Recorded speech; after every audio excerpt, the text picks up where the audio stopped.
Assalamualaikum warahmatullahi wabarakatuh, teman-teman semua. Selamat datang di ruang tengah persembahan dari cariustad.id yang menghadirkan Islam wasatiyah, Islam moderat yang dilandasi rahmatan lil alamin. Perkenalkan, saya Dery Sarian sebagai host hari ini dan alhamdulillah diberikan kepercayaan untuk dapat memimpin acara ini dan juga sekaligus nanti juga kita akan sharing-sharing yang akan disampaikan oleh orang-orang hebat yang sudah hadir di tengah-tengah kita. Sejalan dengan semangat wasatiyah yang berjalan di tengah, Cari Ustadz senantiasa mengajak untuk selalu kritis belajar atas berbagai topik dari berbagai sumber. Maka di ruang tengah ini, setiap topik yang tak hanya akan dibahas dalam perspektif agama oleh ustadz dan ustazah yang kompeten, tapi juga para ahli dari bidangnya masing-masing. Di sini juga kita berkolaborasi dengan Kelas Penyiar Indonesia adalah tempat belajar public speaking dan broadcasting buat siapapun yang ingin meningkatkan rasa percaya diri, skill komunikasi, ataupun berkarya dengan suara. Boleh di-follow di Instagramnya @kelaspenyiar_id atau kunjungi websitenya di www.kelaspenyiar.com.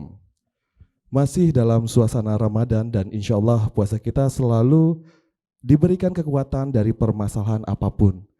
Amin, amin ya robbal alamin. Kalau kita berbicara tentang masalah yang kita hadapi dimulai dari lingkup kecil yaitu adalah keluarga dan pasti tidak jauh dari pola asuh anak.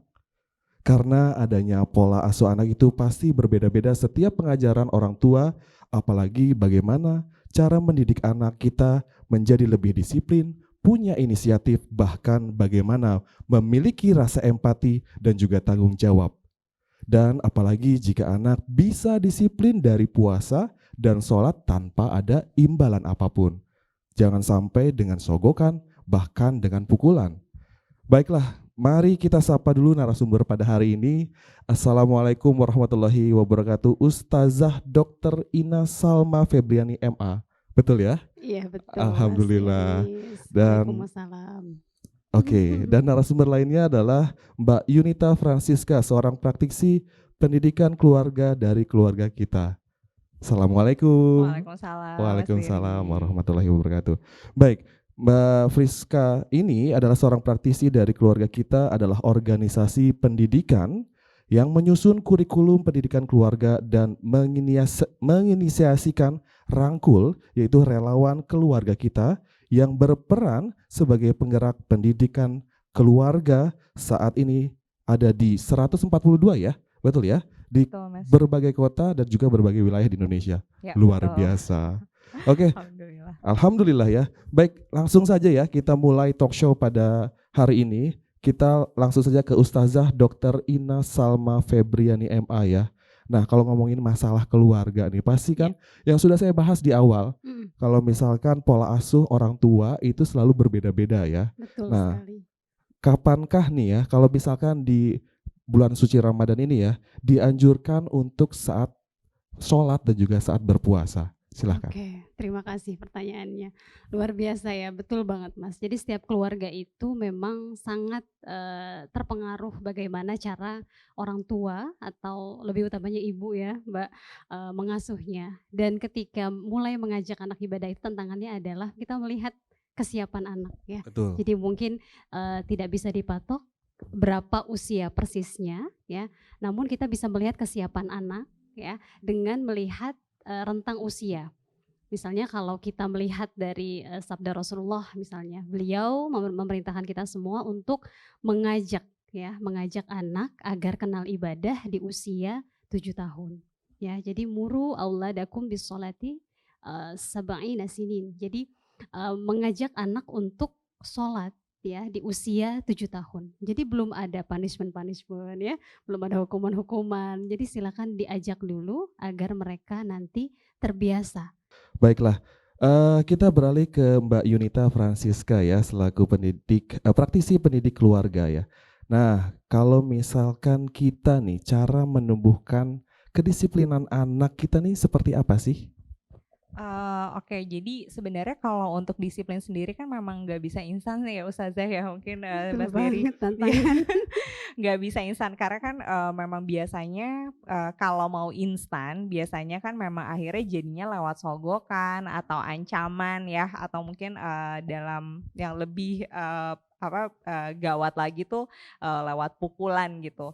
Nah, tentunya untuk bisa tumbuh itu tuh paling pertama, orang tuanya tuh perlu jadi role model dulu sih gitu. Jadi, memang perlu banget untuk mencontohkan gitu kan, kalau misalnya orang tuanya tidak disiplin gitu, gimana anaknya mau menuntut anaknya atau mengajak anaknya untuk bisa disiplin gitu kan, gitu. Kemudian, yang kedua tuh memang sebenarnya juga, perlu untuk membangun, interaksi positif dulu dengan anak gitu. Jadi, kan sebenarnya kalau kita mau, meminta anak untuk, melakukan hal-hal yang kita, harapkan gitu kan, sebenarnya, kalau kita udah punya ekspektasi, tapi kan juga kita harus lihat dulu bagaimana sih sejauh ini hubungan kita dengan anak tuh seperti apa gitu kan. Apakah selama ini kita cukup dekat dengan anak gitu kan.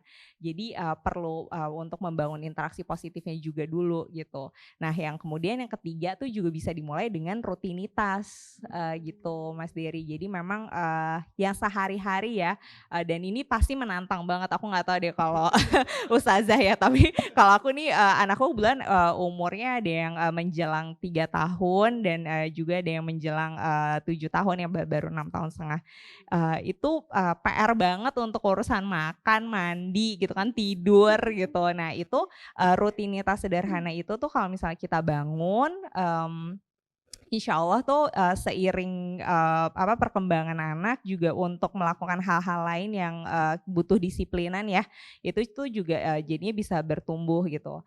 Nah kemudian yang terakhir itu sebenarnya, juga bisa untuk, membuat kesepakatan bersama gitu. Jadi, anak itu dilibatkan, jadi kan biasanya kalau selama ini tuh, lewat aturan ya, orang tua tuh punya 1 sampai 10 ya SOP di rumah, SOP. betul. Aturannya, harus begini harus begini harus begini gitu. Tapi kan itu dari, kacamata orang tua gitu ya. Sementara kan anak juga kita perlu memposisikan diri kita tuh dari sisi anak tuh sebenarnya seperti apa sih gitu kan. Jadi, perlu tuh ajak anak duduk bareng bahkan sampai siapapun di rumah itu ya, bahkan kalau misalnya di rumah, ada pengasuh gitu, ya diajak juga gitu mbaknya gitu, supaya nanti, bisa konsisten apa yang udah disepakati. Jadi anak juga punya suara, anak bisa ngasih pilihan, sehingga dia juga jadi belajar untuk bertanggung jawab terhadap pilihannya. Gitu sih kira-kira. Ya, jadi poin utama adalah kita menjadi role model dulu ya. Ya Harus betul. ikut dan andil apapun itu, dan juga menjadi konsisten. Sebenarnya kalau konsistensi yang utama juga ya. Kadang kalau misalkan kita, interaksi dengan, salah satu psikolog mungkin ya, ada permasalahan keluarga gitu kan, itu cuman hanya 1 minggu mungkin, ya kan? Tapi kalau tidak konsisten dengan, terapkan diri kita sendiri sebagai orang tua, nah itu juga menjadi hal yang penting ya. Setuju ya? Iya setuju, betul. Iya misalnya kan ini aja Ustazah ya, Contoh misalnya Iya. baik ya. urusan, gini, maghrib begitu azan tuh, peraturannya semua gadget dimatikan atau semua orang taruh Betul, gadget gitu. iya. Tapi kemudian anak melihat, Orang tuanya. ya orang tuanya tuh masih pegang gadget karena sebentar-sebentar ini dari kantor penting gitu. Jadi kan no Betul. excuse sebenarnya gitu Iya, kan iya, iya. harusnya gitu. Iya, betul, betul. Jadi setuju banget sih kalau misalkan menjadi role model ya. Nah, kalau ke Mbak Yunita nih ya, tadi kan, kayak disuruh mandi, disuruh pulang sebelum maghrib gitu kan, itu kan salah satu dari kedisiplinan anak ya. Nah, bagaimana cara mengatasi dari 1001 alasan anak-anak misalkan tidak nurut dengan orang tua? Boleh yuk. Oke, ini tadi sebenarnya bagus banget sih contoh yang diberikan oleh, ustazah gitu ya, bahwa anak tuh juga bisa dikasih pilihan. Jadi, sebenarnya acuannya tuh tetap perlu konsisten juga untuk, kesepakatan bersamanya lagi-lagi gitu ya. Jadi, tapi kadang-kadang tuh ada, ya namanya naik turun gitu ya anak gitu kan, Betul banget. dan mungkin termasuk juga, gini, kalau misalnya ternyata situasinya itu adalah, misalnya tadi anak, waktu mainnya tuh berkurang karena misalnya kita minta tolong anak untuk membantu kita gitu ya misalnya, atau jadinya waktu mainnya tuh terpotong gitu kan. Nah itu kita juga perlu lebih adil gitu ya, maksudnya ya udah kalau gitu ada perpanjangan waktu juga buat anak main gitu kan, kasihan karena kan waktu mainnya misalnya jadinya dirugikan gitu. Nah kemudian yang kedua, sebenarnya tadi, bisa dikasih pilihan gitu kan, mau mandi sekarang atau, 5 menit lagi atau misalnya, mau mandinya, 5 menit lagi atau 10 menit lagi gitu, tapi habis itu, udahan ya gitu. Jadi, anak juga bisa, lebih apa namanya, lebih tanggung jawab juga dengan pilihannya dan itu tuh bisa kita bantu juga, perlu memperhatikan dengan, anak juga ya, usia anak gitu kan. Misalnya kalau misalnya anaknya masih usia balita, itu mungkin bisa dengan bantuan alarm gitu. Ya, jadi kan kayak anak tuh bisa tahu, oh ini tuh maksudnya 5 menit tuh segini gitu kan. Jadi kalau misalnya, nggak bisa tuh, dia kan belum mengenal konsep waktu gitu kan, gitu. Jadi, dengan kita memberikan alarm itu sebenarnya jadi, petunjuk gitu ya buat anak. Itu tuh bisa dari situ juga sih Mas, gitu. Nah sebenarnya juga yang kedua, kuncinya adalah, konsisten dan bertahap sih gitu. Artinya, untuk bertahap tuh maksudnya kita bisa mulai dari, sesuatu yang memang mudah dulu untuk anak, capai gitu kan, jadi misalnya tuh, kita lihat dulu, pasti kita tuh punya serentetan apa ya, kayaknya nih anak ini harus ya nih perlu banget nih, harus lebih tertib, lebih disiplin di bagian sini sini sini sini gitu kan. Nah dengan, sebenarnya kita lihat aja dulu yang paling mudah dicapai anak itu apa gitu. Makanya sebenarnya orang tua tuh perlu paham dengan tahap perkembangan anak gitu ya. Anak kita usianya berapa sehingga kita bisa kenal juga dan cari tahu, kita perlu cari tahu tahap perkembangan anak kita di saat itu seperti apa sehingga tahu, oh wajar ternyata anak kita tuh masih sulit nih untuk mengikuti, aturan gitu kan, mengikuti, apa yang sudah disepakati gitu kan. Nah jadi, bertahap aja dulu dimulai dari yang sederhana, nanti kalau sudah, konsisten dijalankan dan anak juga udah mulai bisa mengikuti gitu ya, kita bisa kok ngubah kesepakatan berikutnya untuk yang lebih challenging lagi, lebih menantang lagi gitu. Jadi, insyaallah sih mudah-mudahan tentunya tidak mudah ya, pasti tuh sepanjang jalan itu, penuh Ada kerikil tantangan. ya. Tapi nggak apa-apa, makanya nanti, kerja sama antar anggota keluarga dan semua orang dewasa yang sekitar anak itu jadinya penting banget gitu. Jadi harus dimulai diri kita sendiri juga. Ya, Betul. jadi alasan-alasan itu bisa dikomunikasikan sebenarnya ya, Ya. Mbak ya. Jadi kalau misalkan tadi sebenarnya benar banget, pasti orang tua punya rule and regulation-nya sendiri. Pasti ada pengajaran dari orang tua Panjang ya? dulu ya. Heeh, Iya kan? Oh, panjang orang harapannya. iya. Sampai umur Masih 25 banyak. kayaknya ustazah ya. Nggak Oke. selesai-selesai. Oke. Nah, ngomong-ngomong masalah konsisten nih ustazah ya. Ada nggak sih contoh dari Nabi Muhammad yang mendidik anaknya agar konsisten dari sholatnya, dari puasanya? Oke. Oke, tentu saja Rasulullah sebagai teladan kita semua ya, dan juga, kalau tadi bahas tahap perkembangan anak, sebetulnya dari sisi Islami atau dari sisi Rasulullah memberikan tuntunan bahwa anak itu 1 sampai 7 itu anggaplah mereka sebagai raja, Mas Dery. Artinya banyakinlah bercanda sama mereka, banyakinlah, kegiatan bareng, nggak mesti harus jauh-jauh atau nggak mesti harus yang, keluar rumah gitu ya. Aktivitas di rumah bacain anak buku atau main sama mereka, tinggalkan gadget dan pekerjaan kita, itu udah termasuk sesuatu yang akan mereka kenang gitu, mengena ya sampai mereka besar gitu kan. Jadi peran orang tua yang memang harus tahu juga dengan jenjang umur itu ya. Jadi tidak bisa dipaksakan juga ya Nggak bisa. untuk ini harus seperti ini, seperti ini, seperti ini gitu kan. Mhm. Padahal memang dalam suatu ilmiah juga harus punya jenjang-jenjang tersebut ya dan Betul, ada Mas. batas-batasnya seperti itu. Mhm. Menarik sekali. Oke, untuk pertanyaan terakhir nih, nggak kerasa udah pertanyaan terakhir aja nih ke Mbak Francisca nih ya. Padahal masih siap banyak Oh pertanyaan nih. iya, masih banyak nih yang sudah masuk ke fitur-fitur kita pertanyaan-pertanyaan di ini ya. Kalau misalkan kita nih memberikan imbalan, sogokan, pukulan kepada anak kita sendiri gitu ya, ada nggak sih dampaknya misalkan dalam mengajarkan puasa, sholat seperti itu? Tadi mungkin sedikit banyak sudah dijelaskan gitu ya Mas Dery oleh Ustazah Ina. Jadi, sebenarnya balik lagi sih pertanyaannya untuk orang tua, tujuan kita mengajarkan anak, untuk ibadah, bahkan untuk mengenal Allah gitu ya, untuk kemudian menjadi cita-cita kita kan tentunya punya anak yang beriman dan bertakwa gitu ya. Itu sebenarnya tujuannya apa sih gitu? Apakah memang kemudian ketika kita melakukan sogokan, kemudian juga memberikan ancaman atau hukuman untuk beribadah, itu jadi bermakna cara dia menghayati keimanannya gitu kan, ketakwaannya tuh jadi bermakna nggak sih gitu? Ini pertanyaan sederhana aja sih gitu, kalau dibilang Allah adalah Maha Pengasih lagi Maha Penyayang gitu, tapi ketika saya mau mengenal Allah saya harus dipukul, atau misalnya saya harus mendapatkan sesuatu dulu nih gitu kan.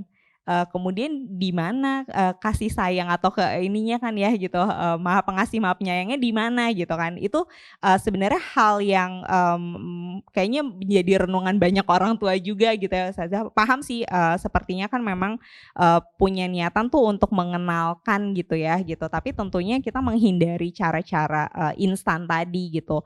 Karena sebenarnya yang kita harapkan itu kan anak punya pengalaman yang menyenangkan ketika dia mengenali, baru berkenalan dulu nih gitu, dalam konteks beribadah gitu kan. Dia merasa senang gitu, merasa nyaman, tentunya nggak agak berdasarkan pengalaman pribadiku tuh misalnya, gerakan sholat tuh nggak sempurna, bacaan belum hafal gitu, ya udah nggak apa-apa dulu. Kadang-kadang rokaat aku nggak tahu sih Ustazah ini boleh nggak ya, tapi kayak lobby gitu, 4 rakaat aku nggak mau, aku mau 1 aja gitu. Jadi kayak ya kadang maksudnya kalau aku tuh ya udah gitu, yang penting sholat dulu deh gitu kan. Kadang-kadang nggak mau pakai celana pendek gitu, ya udah gitu, maksudku bertahap aja dulu gitu, nggak bisa langsung sempurna gitu kan. Nah jadi sebenarnya yang perlu banget oleh orang tua tumbuhkan itu pengalaman menyenangkan dulu yang pertama, tapi tentunya tidak dengan sogokan. Karena kalau seandainya anak itu melakukan sesuatu dengan iming-iming, pada akhirnya di satu titik dia merasa iming-imingnya itu tidak cukup lagi untuk memuaskan dia. Minta lagi yang lebih dan lebih gitu kan. Jadi akhirnya kayak nggak pernah selesai-selesai, dan akhirnya balik lagi pengalaman beribadahnya tuh jadi nggak bermakna juga gitu. Nah kemudian yang kedua, kalau misalnya disampaikannya dengan cara yang tidak bikin nyaman anak gitu kan ya, dengan ancaman atau pukulan gitu kan. Nah itu tuh juga membuat anak pengalaman yang tidak menyenangkan itu, kira-kira deh kalau di kita deh, kita jadi mau ngulangin gak sih? Mau mengulangin hal itu lagi nggak gitu kan? Inner child ya, dari pola asuh orang tua terdahulu itu ya, harus diputuskan rantainya kan ya? Betul, dan maksudnya juga kalau misalnya kita melakukan sesuatu terus tapi yang kita dapat itu adalah sesuatu yang bikin kita sakit gitu atau kesel gitu kan, kita kan jadinya nggak mau gitu. Jadi perilaku beribadahnya jadinya sulit untuk tumbuh dan sulit untuk konsisten pastinya gitu. Jadi ya sekarang pilih mana gitu kan, ya mau pelan-pelan dulu aja, yang penting kan konsisten diperkenalkan. Insya Allah tuh pasti sesuai dengan ini fitrahnya anak ya, berkembang sesuai dengan tahap perkembangannya tuh pasti sih. Soalnya juga tadi menarik Ustazah bilang di usia 7 tahun Rasulullah mengajarkan bahwa memperkenalkan anak ya Ustazah ya, ibadahnya itu dimulai 7 tahun. Nah tahap perkembangan anak juga sama, di usia 6 tahun tuh anak baru dia akan senang melakukan rutinitas yang menyenangkan gitu. Jadi kalau misal ya wajar kalau misalnya di usia 6 tahun misalnya anak masih gitu-gitu ya, malas gitu-gitu. Ya karena mungkin menurut dia iya mungkin nggak menyenangkan, karena memang baru sampai situ fungsi penerimaan kognitifnya, perkembangannya itu baru sampai sana gitu sih. Oke, menarik sekali ya perbincangan hari ini ya. Nggak ada habis-habisnya kalau kita misalkan ngomongin masalah pola asuh anak ya. Baiklah, hari ini kita sudah ngebahas tentang bagaimana anak bisa disiplin dari puasa dan sholat tanpa sogokan ataupun pukulan. Terima kasih banyak untuk Mbak Yunita Francisca dan selaku praktisi pendidikan keluarga yang sudah berbagi informasi yang sangat penting, di mana kita sebagai orang tua memiliki peran penting dalam memanage pola asuh terhadap anak kita sendiri. Dan juga terima kasih kepada Ustazah Dr. Ina Salma Febriani MA yang atas informasinya penting sekali ya, di mana kita sebagai orang tua agar dapat menjadi tauladan dan contoh yang baik terhadap anak-anak kita sendiri, agar dapat membina suatu keluarga yang utuh. Saya Dery Sarian pamit undur diri. dari acara ini akan bertemu lagi di episode-episode selanjutnya dengan pembahasan yang lebih menarik. Wabillahi taufiq wal hidayah. Wassalamualaikum warahmatullahi wabarakatuh.